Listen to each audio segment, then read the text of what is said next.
Bienvenidos, hoy vamos a entrarle con todo a esa pregunta que, bueno, siempre saca chispas en México. Las quesadillas, con o sin queso. Pero a ver, esto es más que comida, ¿eh? Eh, Es como un tema cultural, lo ves en todos lados, en las familias, en los memes, uf.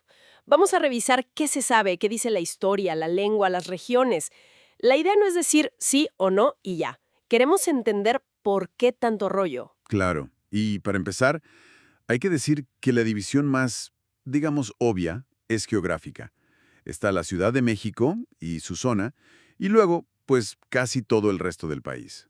Y la quesadilla como tal, pues, es un concepto que se ha ido formando, ¿no? Es resultado del mestizaje, de esa mezcla de culturas. Eso es clave para entender el debate. Ok.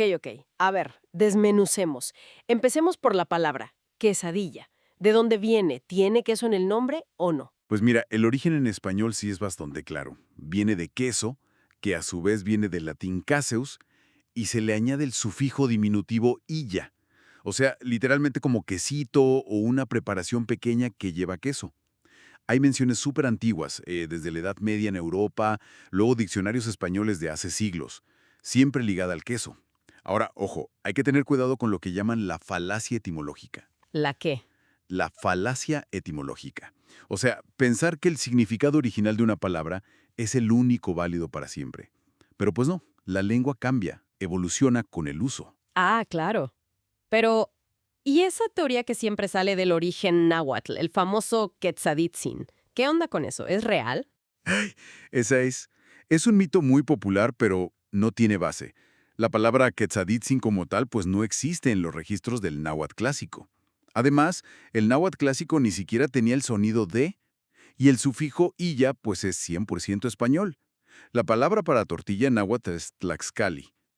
Parece más bien un intento, quizá reciente, de darle como una legitimidad prehispánica a la costumbre de la CDMX, pero, pues no. Ok, ok. Mito desmentido.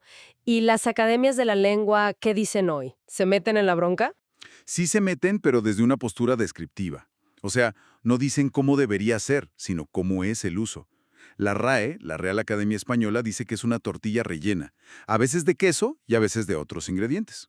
Ajá. Y la Academia Mexicana de la Lengua va por ahí, rellena de queso o cualquier otro alimento. Básicamente están reconociendo que para millones de personas, sobre todo en la capital, una quesadilla puede no llevar queso. Validan ese uso. Y aquí es donde creo que se pone más sabroso el asunto. La historia del platillo. ¿Siempre llevó queso o cómo fue la cosa? Pues fue una creación mestiza, totalmente. Teníamos la base prehispánica, el maíz, la tortilla, la costumbre de rellenar tortillas con muchas cosas, pero sin queso, claro. Y luego llegan los españoles con el ganado, la leche y el queso. Entonces la idea europea de un pastelillo o empanada con queso se mezcla con la tortilla rellena de acá. Se fusionan. Y fíjate, hay un dato bien interesante. Un libro de 1888, El nuevo cocinero mexicano, ya definía la quesadilla como una tortilla doblada. De 1888, órale. Sí, sí, sí. Y decía que podía llevar toda clase de manjares, con queso o sin él, con queso o sin él. O sea que esta flexibilidad no es de ahorita, ¿eh? Tiene fácil más de un siglo documentada. Wow.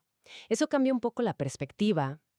Y bueno, eso nos lleva a la división actual, ¿no? La capital contra provincia, como se dice a veces. La clásica discusión familiar. Exacto. Es la que prende la mecha. Para mucha gente fuera de la CDMX, el queso es básico. Es el sine qua non, ¿no? Si no tiene queso, pues le dicen taco, dobladilla, empanada, lo que sea. Pero en la Ciudad de México y alrededores, quesadilla se refiere más a la forma y al método. Es la masa, de maíz o a veces de harina, doblada con un relleno adentro y se cocina al momento, ya sea frita o al comal. Y el queso es pues un relleno más, uno de tantos. Opcional.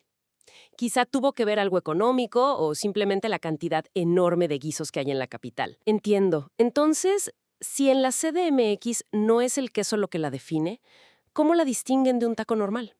Digo, si le quitas el queso. Ah, buena pregunta. El argumento principal es la preparación. La quesadilla, dicen, implica una cocción conjunta, o sea, el relleno se cocina adentro de la masa doblada, Ya veo. como cuando el queso se derrite dentro, en el comal o en el aceite. En cambio, el taco es más como un ensamblaje. Tienes la tortilla ya hecha, le pones el guiso encima y ya está.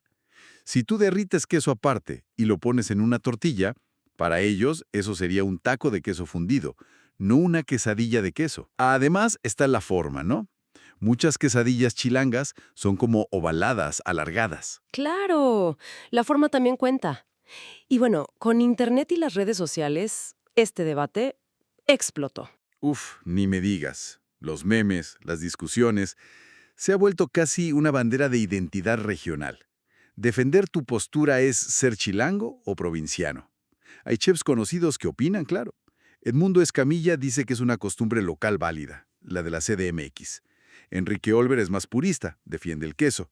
Y Ricardo Muñoz Zurita, que es un gran investigador, documenta toda la diversidad y al hacerlo, pues valida un poco ambas visiones. Entonces, resumiendo un poco, ¿qué nos deja todo esto? Parece que no hay una sola verdad absoluta, ¿no? Exacto. Yo creo que aferrarse a una sola respuesta es perderse la riqueza del asunto. Ambas posturas tienen su lógica, su historia, su contexto cultural. La palabra quesadilla es polisémica, tiene varios significados válidos según dónde y quién la use. Y más que un problema, esta controversia muestra lo viva y diversa que es la cultura mexicana. Como un platillo tan simple, tan de todos los días, puede encerrar tanta historia, tanta identidad, tanta conversación nacional, ¿no? Totalmente.